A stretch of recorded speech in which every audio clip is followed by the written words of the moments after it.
aos Hebreus, capítulo 7.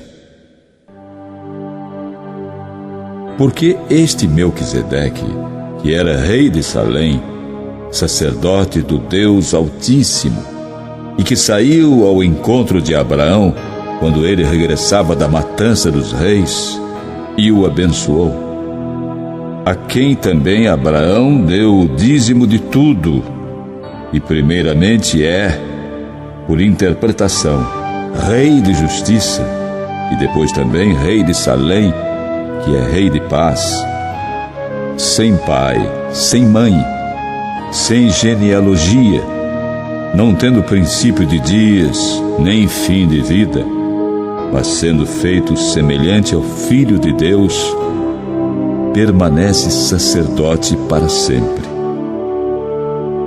Considerai, pois, quão grande era este, a quem até o patriarca Abraão deu os dízimos dos despojos. E os que, dentre os filhos de Levi, recebem o sacerdócio têm ordem, segundo a lei, de tomar o dízimo do povo, isto é, de seus irmãos, ainda que tenham saído dos lombos de Abraão. Mas aquele cuja genealogia não é contada entre eles, tomou dízimos de Abraão e abençoou o que tinha as promessas. Ora, sem contradição alguma, o menor é abençoado pelo maior. E aqui certamente tomam dízimos homens que morrem. Ali, porém, aquele de quem se testifica que vive. E por assim dizer, por meio de Abraão até Levi, que recebe dízimos, pagou dízimos, porque ainda ele estava nos lombos de seu pai, quando Melquisedeque lhe saiu ao encontro.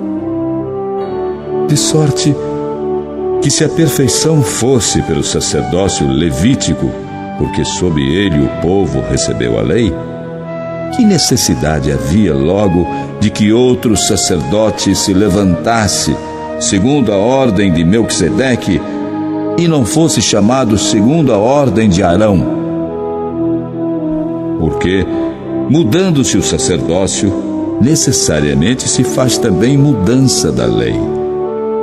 Porque aquele de quem estas coisas se dizem pertence a outra tribo, da qual ninguém serviu ao altar, visto ser manifesto que nosso Senhor procedeu de Judá, e concernente a essa tribo, nunca Moisés falou de sacerdócio.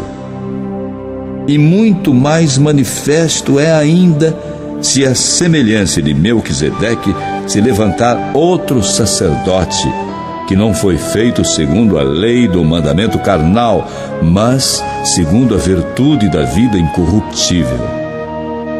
Porque dele assim se testifica: tu és sacerdote eternamente, segundo a ordem de Melquisedeque. Porque o precedente mandamento é abrogado por causa da sua fraqueza e inutilidade, pois a lei nenhuma coisa aperfeiçoou.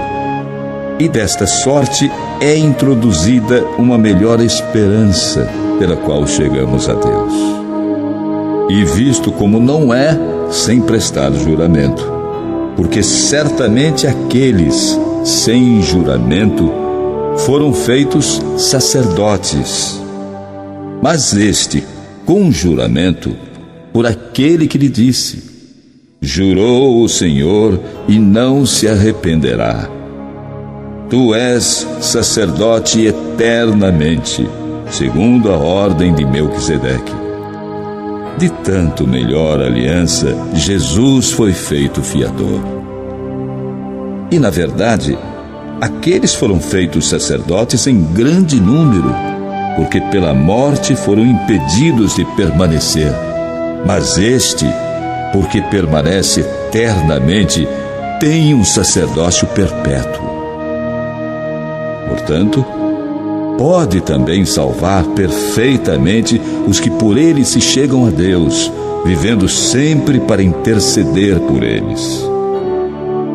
Porque nos convinha tal sumo sacerdote, santo, inocente, imaculado, separado dos pecadores e feito mais sublime do que os céus, que não necessitasse, como os sumos sacerdotes, de oferecer cada dia sacrifícios, primeiramente por seus próprios pecados e depois pelos do povo, porque isto fez ele uma vez, oferecendo-se a si mesmo. Porque a lei constitui sumos sacerdotes a homens fracos, mas a palavra do juramento, que veio depois da lei, constitui ao Filho perfeito para sempre.